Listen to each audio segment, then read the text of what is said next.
Hello, everyone, and welcome back. Today, we're going to be talking about Fury. Fury is a 2012 war/action movie directed by David Ayer. David also directed Suicide Squad, Beekeeper, and he worked on the Fast and Furious movie. So, pretty good hands right now. I haven't watched Beekeeper, but I heard it was pretty good. And Suicide Squad, obviously, that's a pretty popular one. The actors in this movie are huge. We've got Brad Pitt, Scott Eastwood, Logan Lerman, Shia LaBeouf, John Bernthal, Michael Pena, Brad Henke. All these actors have been in a bajillion movies, plenty of series.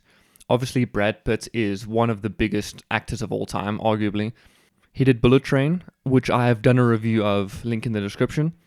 Snatch, obviously the best movie of all time. Miss and Mrs. Smith is another favorite of mine, and many, many more. Scott Eastwood, the son of the legendary Clint Eastwood. He was also in The Longest Ride. Logan Lerman, which I'm going to refer to the new guy. He was Percy Jackson in Percy Jackson. Shia LaBeouf, you'll know him from Transformers, and he also voiced that guy in Surf's Up. John Bernthal, I know him from The Walking Dead. Michael Pena, he's been in surprisingly a lot of movies, and unfortunately he was stuck with Dora in that Dora movie. And Brad Henke, in the movie he was, I think, head of one of the other tanks, and I know him from Orange is the New Black and Split. I am doing a review on Split, it's in the works, so hopefully link to that, whichever one comes out first. So this movie is about tanks, and specifically a team of Americans that man a tank. Now, how tanks worked back in the day, it's not just you press one button and you shoot. A tank is huge. It's pretty big. So you have one person steering it, one person loading the gun, another person shooting the gun, one person looking to see where they're shooting. It's a huge operation. So we follow a tank called Fury in World War II. A new guy, which is this guy, joins the team, and we follow him and the squad against their fight against the Nazis. There's a lot of gore, which is typical of a war movie. It's very gritty. Lines are crossed. Humanity is questioned. So it's Fury and the team, and then 4 other tanks in like a big group that goes out, right? They get ambushed. One tank gets destroyed, and more traveling commences into like a tank fight, which is awesome. The group soon capture a town, and Brad and Newbie find a woman and her daughter hiding in one of the buildings. They have a lovely dinner, definitely not awkward at all. Then a bombing run destroys the building and the girls in it. Awesome. Another tank fight commences, which is really tense. It's really cool. They lose all of the tanks except for Fury, and eventually they reach what's called the Crossroads, which is like the main mission while they're all there, which is basically like a choke point in the war in this area. Long story. Unfortunately, Fury hits a mine and they're immobilized. Fantastic. Even better, here comes a massive SS battalion. Obviously, they don't stand a chance. It's 1,000,000 to 1, you know. But Brad wants to stay and kill as many as he can. It's a very moving scene because he convinces everyone to stay. They hide in the tank and they set up like a trap, and then a huge fight commences. It goes all night. It's intense, it's gory. Everyone got wiped out except for Newbie, and he like crawled out from underneath the tank at the end, and the other Americans come and rescue him.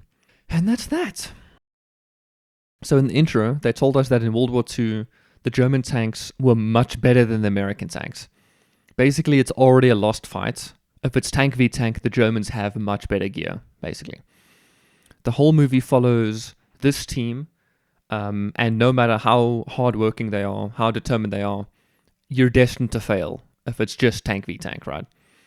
It's yet another tragic and brutal story in World War II, which is the whole point. It's to say World War II was just hectic in every single way possible. I think World War I was worse, but World War II, just the amount of lives lost was crazy. The acting was solid. Newbie stole the spotlight as the young, naive soldier. I keep forgetting his name. He went through a lot, and he did a good job showing how he like broke eventually, you know. The shots were good, especially giving us a lot of point of view angles from inside the tank. Gets us immersed into the tank world itself. Same with the sound effects. They make sure everything is realistic in war movies, so it's awesome to hear everything in HD. Music was really good as well. It complemented everything. Overall, just seriously good. And with that being said, I give this movie a 9 out of 10. I can't give this a 10. Maybe some of the scenes were a little uncomfortable, but seriously, a solid movie. Points all around. I highly recommend this if you like war movies. Good stuff. Yeah, so I watched Split as well. I'm going to review that one soon as well. Solid movie. I'm also watching Orange is the New Black currently, and obviously it's a much longer experience, so I watch it a little bit every night, you know. Coincidentally, Brad Henke is in all three, so underrated actor, that guy. He's pretty good. Orange is the New Black is cool. I have opinions about it, interesting opinions, but we'll see. Might make a review, might not. I don't do series often. Movies are easier because they're one through, shorter to watch, shorter to make a review about, so I usually stick to those. But anyway, enough yapping. See you guys in the next one. Thanks for watching. Bye.